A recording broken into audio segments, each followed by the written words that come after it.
closed the distance between them. "Do you want me to have a look? You don't want to leave any nettles beneath the skin." "Thank you, but there's no need.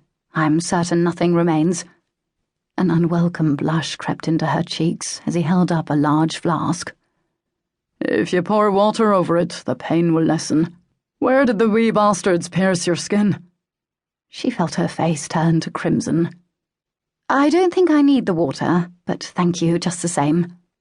"If you change your mind, lass, let me know." Ian secured the flask on his belt. "We're resting the horses, but you should nae be wandering this far into the trees. Let me escort you back." Elizabeth wasn't about to defy his order. As she walked beside the laird, she silently cursed when the memory of being held in his arms in the bailey came to mind. But as quickly as the thought emerged out of nowhere, the feeling passed. She girded herself with resolve, refusing to relive the humiliation of the past. Silence lengthened between them, making her uncomfortable. She was helpless to halt her embarrassment, not only for the nettles, but for so brazenly stalking, pining after the man when she was younger. To her amazement, her mood became buoyant when they reached the clearing. Ravenna's hand was on the small of her aching back. Grace's fingers were pressed on her temple as she held a screaming Mary, and Kat was rubbing her sore bottom. Only hours from home, and her sisters were weary from their travels.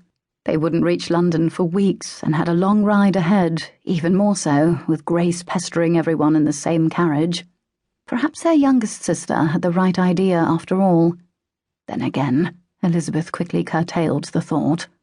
She'd rather be uncomfortable in the carriage with her sisters than face a gamut of emotions riding next to Ian. She glanced to her right, and he was no longer by her side. Her eyes searched around the glade until she found him. As he was patting his horse on the neck, she realized that he and the animal looked as though they were made for each other, both massive in size. When Ian caught her staring, she lowered her gaze to the ground and gave herself a firm reminder that she was no longer 15. God was punishing him. There was no other reason. They'd only been riding for a few hours before they had to stop. And Ian already had to round up one lass who'd wandered from the group. At least the women rode in the carriage. If he had to listen to their incessant pecking the entire way to England, he might have run himself through with his sword before it was too late, and he had to suffer another moment in their presence. Even though Lady Catherine rode with the men, he was thankful she only conversed with Torquil.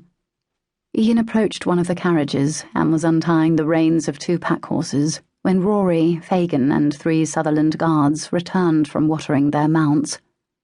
"You might want to have a wee chat with your women," he called out. Fagin chuckled as he tethered his horse to a tree. "What did my wife do now, Munro? For once, your wife is nae the problem. I found Lady Elizabeth wandering around the forest alone. Did you nae tell them to stay close?" "Oh, aye, but I'll talk to them again," said Rory. "I usually have to have words with them 3 or 4 times before they listen." Ian glanced at the women, and his eyes met Elizabeth's. He forced his tight expression into a smile, but she dropped her gaze to the ground before she saw it. He led the mounts to the stream, pondering the affections Elizabeth had held for him when she was but a mere child. Not that she was that much older now, but she'd become a lovely young woman. In fact, the regal curves under her blue dress reminded him of that. For one absurd moment, he contemplated what it would be like to have the lass by his side. When the realization washed over him of the price he would pay for being involved with a Walsingham, his priorities were once again set to path. Becoming entangled with one sister meant you got them all, willing or not, and he was not as daft as his best friends to take on such challenges. Furthermore, it wasn't as if Elizabeth still wanted anything to do with him. The lass could barely stand to be held in his arms when he'd offered her comfort for the loss of her uncle, and as a result, she still couldn't look him in the eye. "These are the last 2. Fagin dropped the reins of the mounts as the animals drank from the stream. He pulled out his flask and handed it to Ian. The fiery liquid burned Ian's throat. He paused and then took another drink.